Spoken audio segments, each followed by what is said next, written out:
Welcome to Popcorn Talk, featuring movie discussion, news, and interviews. Popcorn Talk. We talk movies. What's up, Star Wars fam? I'm Steph Sabra, Chewbacca's long-lost daughter, Harry, and charismatic, just like my dear old dad. Just like your dad. My dear old dad. I'm joined by my favorite co-pilot in the galaxy, Ryan Nelson, head of Popcorn Talk. Ryan, miss you so much, friend. Dude, Steph and I almost cried when we linked up the Zoom meeting today because we wish we could force project because we just haven't seen each other, and it's sad. It's sad. It should be illegal. It's ruining my life. Oh, yeah, you just got... I am drinking coffee. We both have our coffee, our Star Wars Starbucks. Yeah, exactly. So anyways, friends, we're so glad to be back.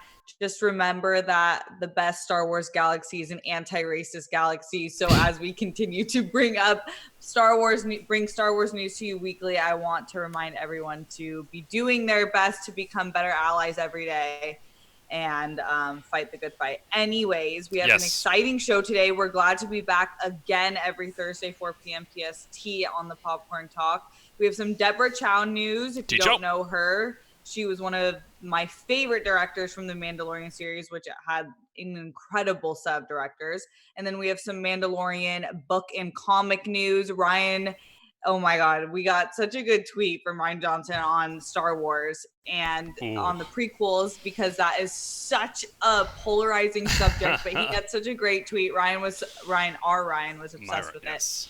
And then a lot of fans were showing love in the different things that they love about the prequels. So we'll talk about that. And then some good TikTok Star Wars stuff. And then a really crazy rumor is going around about the sequel prequels. Rumor has it. I wish we had our soundbite from Adele to play, but it is a wild rumor. And just a lot of chatter in the Star Wars community this week, like there is in our chat.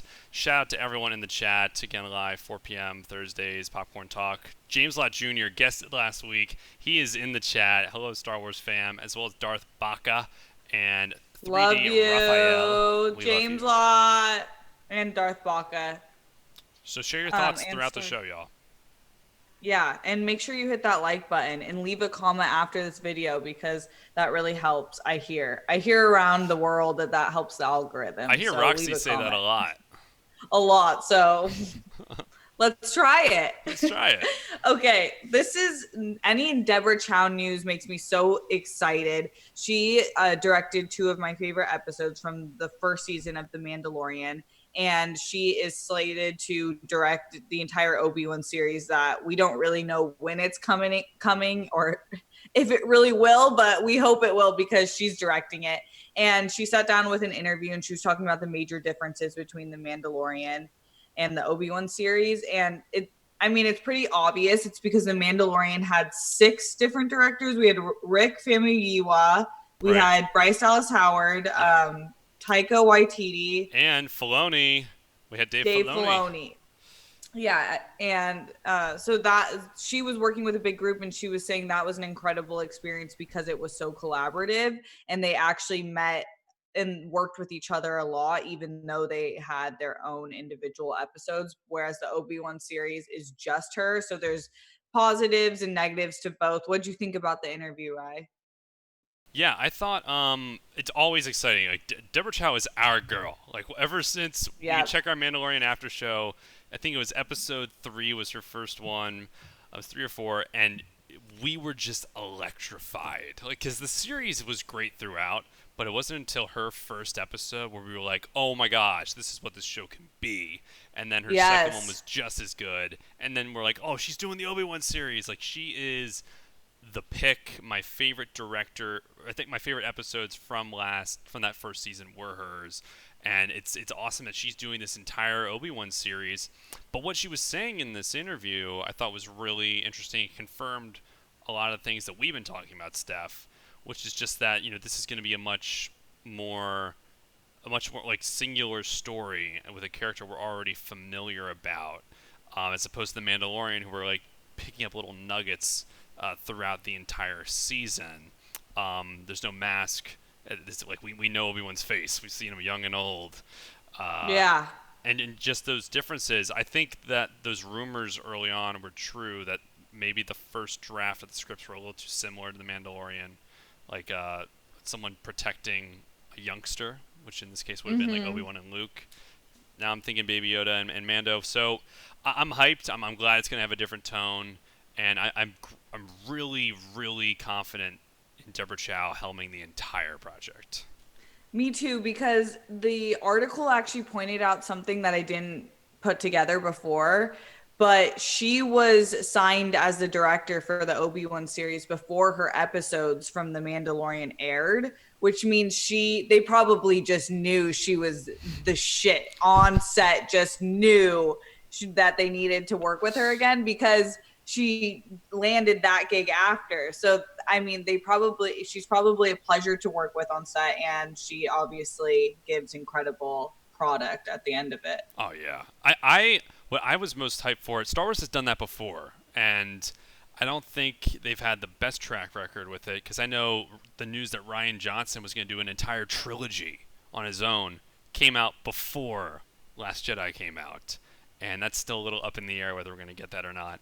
But yeah, I think they were just so blown away by Deborah Chow's work, and then seeing that audience response, they're like, "Oh yeah, and we really got to make sure this is going to be the best product it is." But yeah, they're just on top of their ish, and when it comes to TV, and this further proves that. I hope they're taking this time. Except so as we know, the Obi-Wan series was supposed to start, I believe, this July, but got pushed back to January of 2021. But that was before coronavirus. So I don't even know what their plan is now that the pandemic has happened, because we don't even know if production's going to stay, because it recently opened, but I don't know if it will stay open. Yeah, if this past week was any indication, I just think we really do not know. Which makes me sad. I think like that's the case for any upcoming movie or live action TV series. But hopefully they'll figure something out, and if not, maybe we can get more of the animated content. But I'm really hyped that they're not wavering at all with her, and they're clearly like developing it as much as they possibly can during this downtime, so that we do get something like remarkable later on. Agreed. In other news, Star Wars announced a spin-off to The Mandalorian in books and comics, and it's pretty cool. There's a few different ones coming out. The Art of the Mandalorian, this will be season 1 by Phil Szostak, I believe. Right. Covered by Doug Chang. The Mandalorian original novel, this is an adult novel. That's by Adam Christopher. And then there's The Mandalorian, The Ultimate Visual Guide by Pablo Hidalgo. Allies and Enemies Level 2 Reader by Brooke Vital, The Mandalorian 8x8 Storybook by Brooke Vital, and The Mandalorian Junior Novelization by Joe Schreiber. So pretty cool. There's like every generation can have something. Yeah, we're getting young adult novels. The art of, I'm really excited, because you know how at the end of every episode they had all the concept art in the credits? Like, I'd love a book of just all of those, which is really cool. Which ones have we not seen? Which of these titles, again, we don't know really anything about them, but which of these titles most attracts to you, Steph? I'm kind of interested in what the Mandalorian original novel, the adult novel, would be. Right, and do you think that these are going to be, obviously, like, what do you mean by adult novel? You know? Right. Like, are we going to see an unmasking?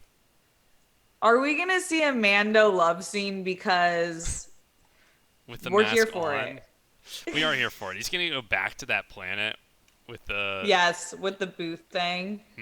The Bryce Dallas Howard episode, Sanctuary. Yes. Is he going to go back to his Sanctuary? I don't know. And Adam Christopher is the author of that, and I'm not really familiar with any of his work, but Pablo Hidalgo, he does a lot of the visual guides for Star Wars, like the one I have of A Rise of Skywalker, I think he did. The Mandalorian art that we've seen for just the show was so cool. So cool. And so they basically developed it exactly. Usually you see art and it doesn't really look like how the movie or the show ended up. Right. Joe Schreiber, I was kind of doing just a straight up Google search of him earlier. He's actually been involved with Star Wars for like quite a while. He even did a horror Star Wars novel before Disney bought Star Wars called Death Troopers, which was like in 2009. But he's from Pennsylvania, where I'm from, and he's always been involved in writing things for Star Wars. But I mean, Death Troopers became a thing in Rogue One, like the all black suit, and then we saw him again in Mandalorian. So I think that's really cool that he's involved. Like, this is a guy who's like a longtime fan and writer for it, and now he's getting like a current spin-off of the Mandalorian. Like, that is awesome. That's sick. Really sick. Yeah. I'm excited for those. Yeah. They're coming out with a ton of books and comics. Is this normal production for that? Because I feel like I've never heard about so many coming out at once. Yeah, I think there's a bunch right now, and I think some of it has stalled. I think since we're just in this stage where you can only announce so much of the live action content. Like, let's fill the void with something. Let's get some more comics. Let's get some more books. Everyone loved Mandalorian so much. It's so popular. Let's just expand this universe and keep going. I don't think it's this normal. There's always been a ton of Star Wars books, but the ones that are right now that are like canon and Disney has actually a hand in producing. Yeah, a ton. That's so many people to wrangle and get on the same page. It's impressive, but unusual. So this is a fun story. Rian Johnson explains what made the prequel great. He tweeted this, and I love this for many reasons because I like the prequels, and I will die happily on that hill. He said, Lucas made a gorgeous 7-hour-long movie for children about how entitlement and fear of loss turns good people into fascists, and did it while spearheading nearly every technical sea change in modern filmmaking of the past 30 years. I mean, this is so absolutely true. Wow. I have the tweet up for everyone right now. I mean, this is a badass statement. Like, this guy... He's so unapologetically a Star Wars fan, much like you and I, Steph. And by the way, this was in reply to someone going, say a genuinely nice thing about the Star Wars prequels. And he just replied. Like, that is awesome. It didn't come out of nowhere. I mean, Steph, were you like... I instantly wanted to just go in my car and turn on the Last Jedi score and start driving with the windows down, yelling. Like a madman.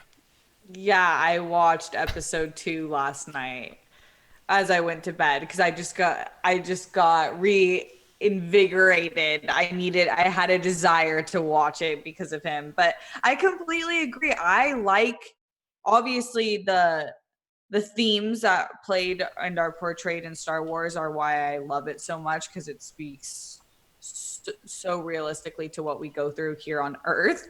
So I love that. And I think that the prequels did a really good job of exposing the sort of political behind the scenes factors of what goes on in the Star Wars. And what else do I love about it? Well, I can hop in right there. Just breaking down his tweet, it's so accurate. So 7-hour-long movie. So all three, the trilogy, like very concise, his vision. For children, which that was one big criticism, even though all of Star Wars has kind of been geared towards children ever since it came out in the first place. This one felt a lot more kiddie, but it gets dark. Like, episode 3 is so dark. He kills children. He kills children. Like, grow Younglings. up. Younglings. But how entitlement, so Anakin, I'm seeing, like, being an entitled person as well as the Emperor, like Palpatine. I'm so into you breaking this down line by line. Right? Fear of loss. So remember, he had those night terrors. He was afraid of his mom dying. He was afraid of Padme dying. And ultimately, that's what happened. And it turned him into a fascist. You see them at the end of episode 3, like watching the Death Star being built, just like nodding. And like they're evil people. They're what they swore to destroy. And the technical achievement, that goes without saying. I think everyone was pretty on board for that. Like, Yeah, they were so sick, especially for that time. They still hold up in a lot of ways. The way that they portrayed each city and planet that they were on, and all of the different fight scenes that we got, I think that it was so dope for that time and still is.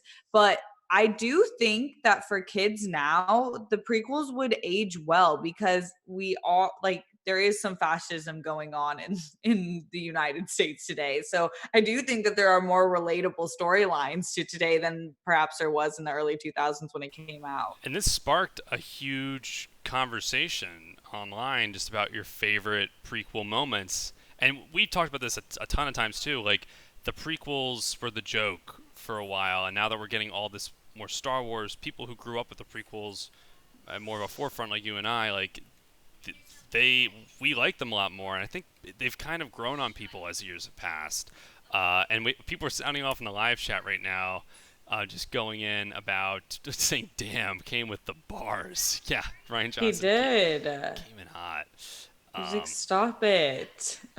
I think. What do you have any favorite moments, Steph? You said you watched Attack of the Clones last night. What was a scene that stood out? Okay, well, in general, I like the movies because I don't read too much. I totally understand that Anakin is going to be dramatic, and I'm okay with that. I feel like if you're expecting something else, you might be upset at the entire time. But I love it. But in episode 1 particular, I love the pod racing. You know, I love that. Oh my gosh, so fun! James Lott Jr. chiming in the chat saying he's seen every Star Wars movie in theaters. There's something about seeing a scene like the pod That's such race. a big flex. Oh, it's a huge flex, James Lott. But something about seeing something like the pod race on the big screen, like that is a magical theatrical moment. Yeah. I think one of my favorites from Phantom Menace is when they introduced Darth Maul. Like, I don't know if you remember, but Palpatine's on like a FaceTime with the Separatists, and he goes, "Oh, my apprentice will be joining you," and he comes in out of the shadows, like just looking like a badass, and you're like, "Who's this guy?" And the whole rest of the movie, is he the Phantom Menace? And we realize.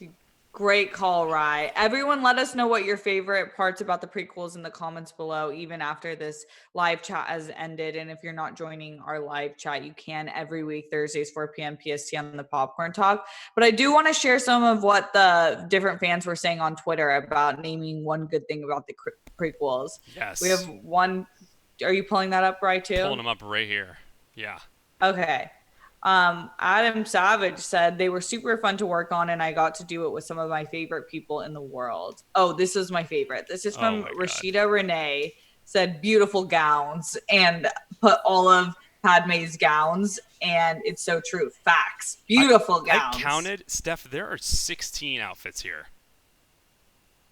Amazing. 16 goals. I need that in my life. Like those are fashion awesome. God. Yeah. Oh, this one is so random. Only real Star Wars fans would know this. Matt Martin, one word, Yaddle. And the photos. Great. This was a good one from AJ. Mall intro, pod racing, Ewan McGregor, Ian McDiarmid, the clones, Genosis, Coleman, Trevor, Sand, Dexter, lightsaber choreography, the battles, Order 66 era, Qui-Gon, Grievous, Windu, Rise of Vader, John Williams, Revenge of the Sith. Should I go on? I mean, enough. He really, like, the first two were R2 with Maul's intro and the pod racing.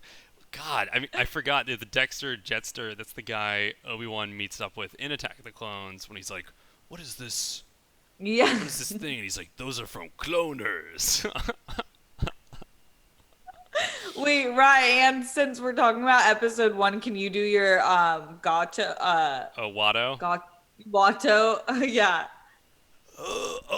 Well, really, it's the Watto in Attack of the Clones when they go back, and they're like, and Anakin's like all grown up and he doesn't recognize him, and he fixes something, and he's like, "You Annie, little Annie." And he's like, yes, Watto, I'm little Annie. This is reminding me of Brandon Hanna. Shout out to Brandon Hanna if you're in the chat. He's always rocking with us in Star Wars and just in life, in nerd culture in general.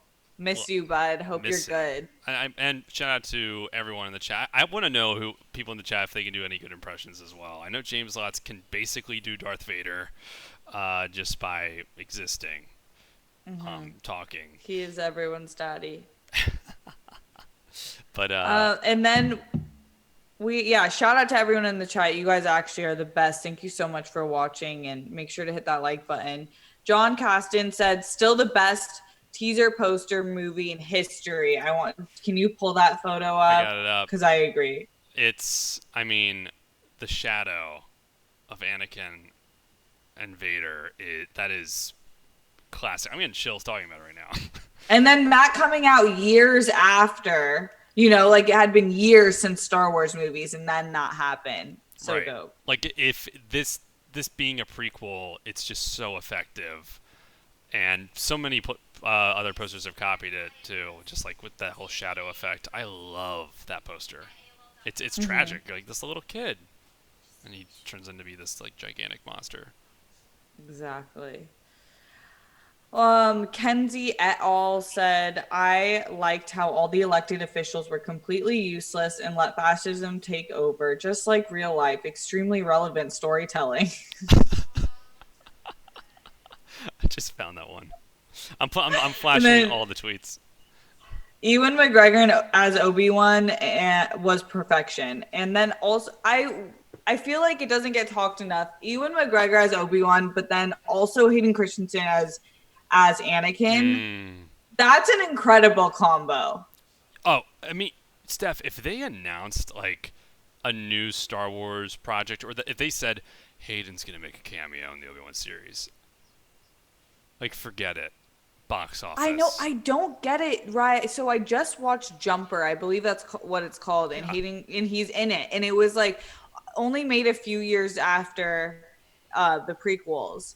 And he's so good in it. And he actually met his wife, I think, on set from there, because it's Rachel Bilson and she's his co-star. Right. And I just I got so sad because I'm like, why don't we see him anymore? Yeah, I'm frustrated too. If he came out with something, I saw a really funny tweet this week that was like, if Tobey Maguire, Spider-Man, and Hayden Christensen were going to be in a movie together, it would get $1 billion, just because those were the guys in the early 2000s. Like, those were the guys. The biggest movies, the biggest stars. You're so right. Oh my gosh. Even Ewan. Yeah. Like, I know Dr. Sleep just popped on, I think, HBO Max, and that was like the #1 movie last week. And like, it's Ewan. I have to see that. He's the man. Yeah, he's definitely the highlight in terms of acting, I think, for the prequels. Oh yeah. He carried it for sure.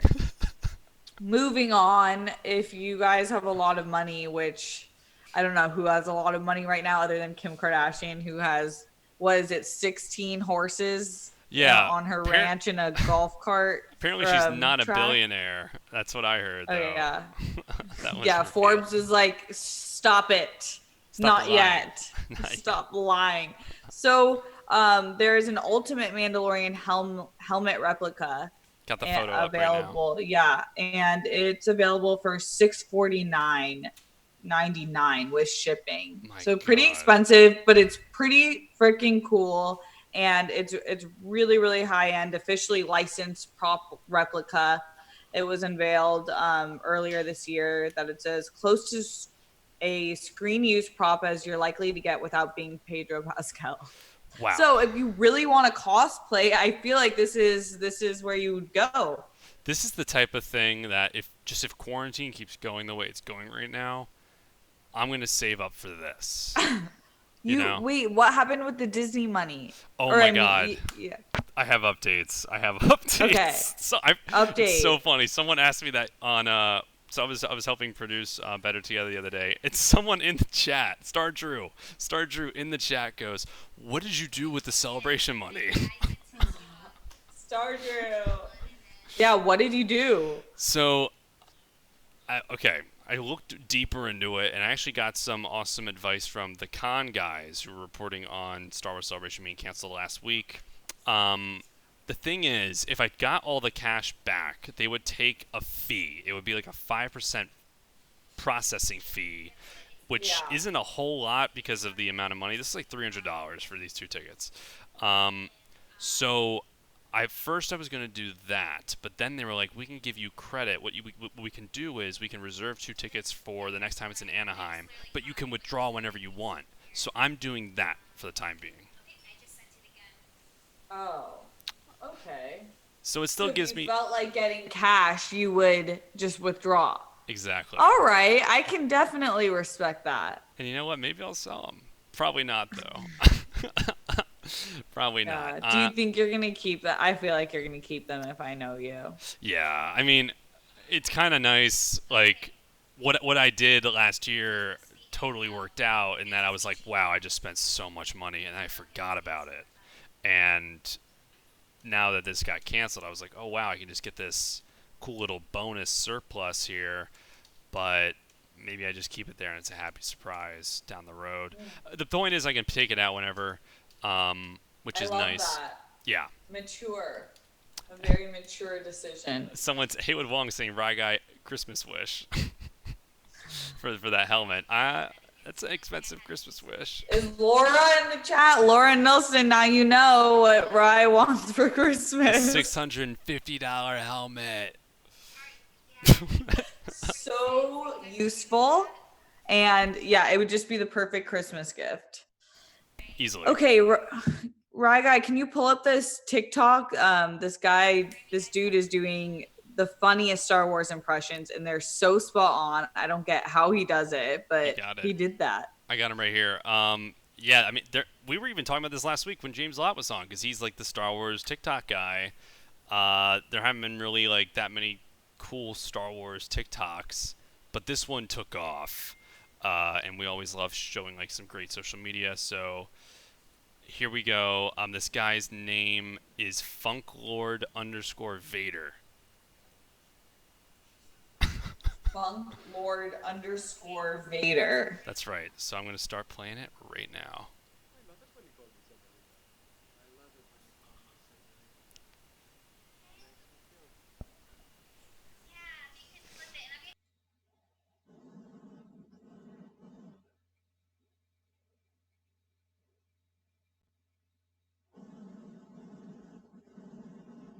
Oh.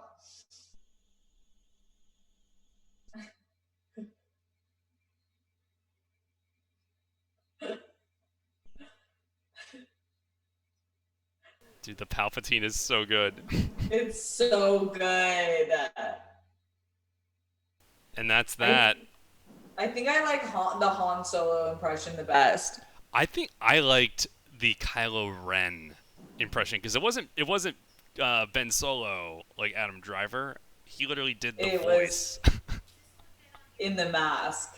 In the mask. Yeah. Steph, you want to know what you sound like right now? Huh? You sound like one AirPod died and the other is alive and well. You sound like Kylo Ren's mask is malfunctioning. Wait.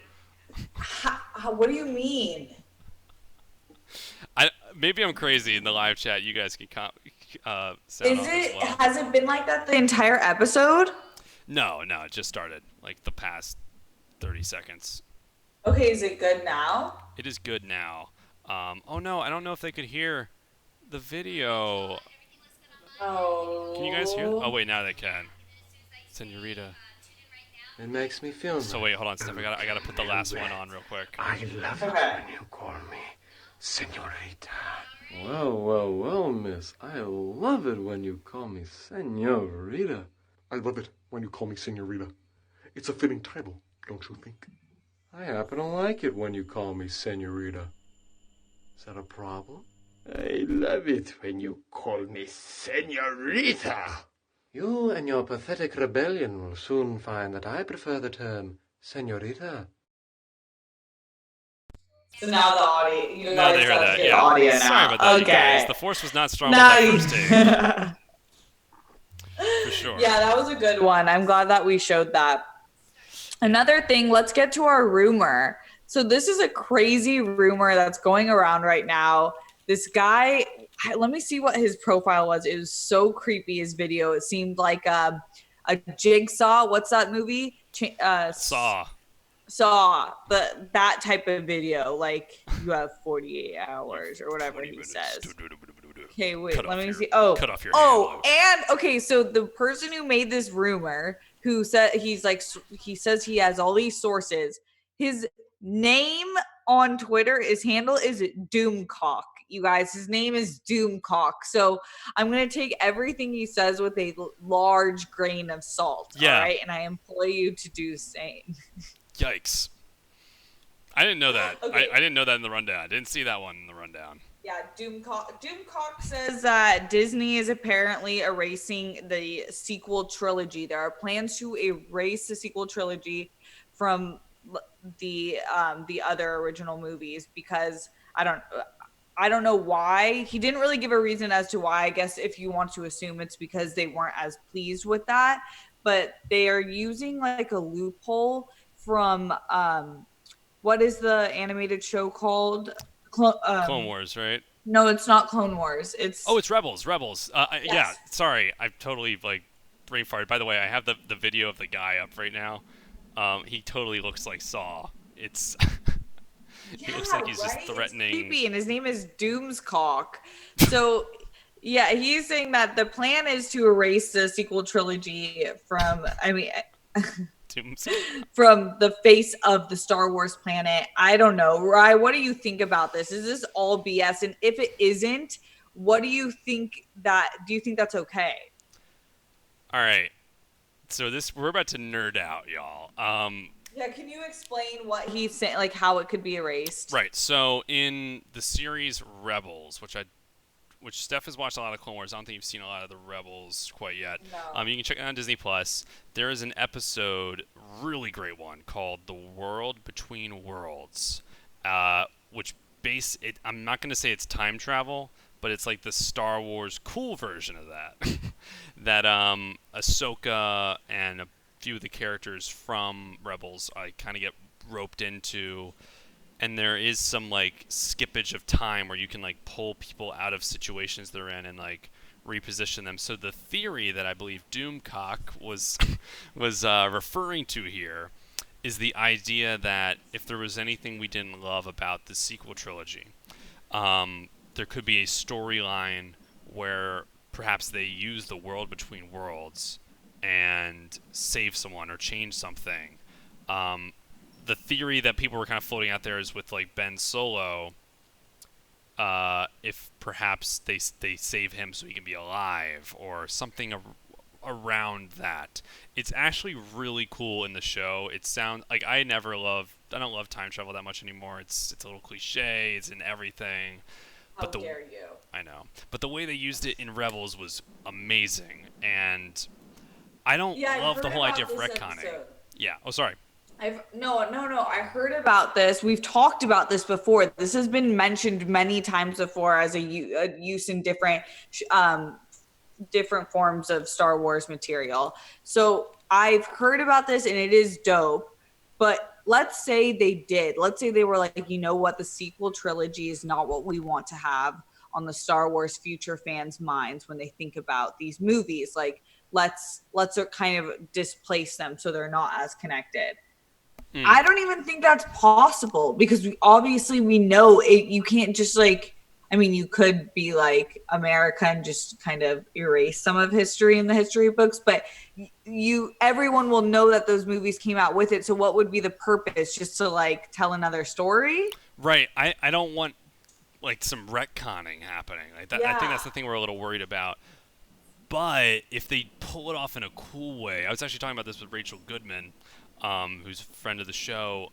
Like, I wouldn't love to see a movie start off with they use this and they like bring Ben Solo back to life. However, I think it'd be like a really cool movie if just like a standalone movie that followed Rey like on her new journey. She buried the lightsabers, and if she learned everything she could about this world between worlds, and the ending is she like saved Ben or something like that. Like that'd be, I think, a really cool usage of this. I just think you gotta be careful. Blasphemy? You like the death? Blasphemy. Just leave it. Honestly, Leave it. leave the movies. You Okay. said you're done with Skywalker. Be done with it. There is an entire galaxy to talk about. I love Skywalker, all of it, the entire family, but be done. We are moving on. You Rest said in it, not peace. me, and now I'm just living with it, you know? I've made peace with your news to me that you were done with Skywalkers, and we have to move on. But Doomcock he's demanding this. Listen, Professor Doomcock, Jigsaw, 2020 version. 2020. I need receipts, not just your voice recording. Gregory Castillo in the chat saying save Snoke. Ahsoka could come out and save everything. Just make an Ahsoka movie. Samir saying preach, Steph. Joel Pizimo in the chat saying dead ass, just leave it, move on. Look, I guess it's that difference that we're having right now, Steph. You want to go more outward in this universe. I want to go more inward. I want to see more of the world in between worlds, you know? Yes. I want an Ant-Man shrink there. Woo! Okay, we have differences, but you really sold that. I don't agree with it, but you make a good argument. Maybe we can get both for us so that we're all happy. Perhaps not. And we'll see what Doomcock's next video is. That'll be like a special segment now. Doomcock, let me tell you, I cannot wait for your next video. We should get him on the show. Wait. Yo. Yes. Let's all tweet at Doom. Yeah. Okay, let's all tweet at Doomcock, all right? Anyways, I think that wraps up this week's episode of Star Wars News. Just a reminder, we're here every Thursday, 4 p.m. PST at the Popcorn Talk Network. Rye, any last thoughts? And if not, where can everyone keep up with you and chat with you until next week? My last thoughts, JLJ Media, James Lott Jr. saying he wants to go inward too. Ooh. My last thoughts, guys, may the Force be with you. Star Wars rewatching, that's getting us through this quarantine, this crazy time. We're loving the news. Please tweet at Steph and I. You can find me at Ryan Nilsson, RYNILSCN, if there's something you want us to talk about in the show, a guest you want us to bring on or reach out to. And comment in this video your thoughts. That really helps us spread the word of the show. Steph, where can people find you? You can find me on all over social media at Steph's Abroad. Yeah, hit Ryan and I up. We love to hear different Star Wars series and news from you guys. And you guys have a great weekend. We will see you next week. And until then, may the Force be with you. May the Force be with you on July 4th.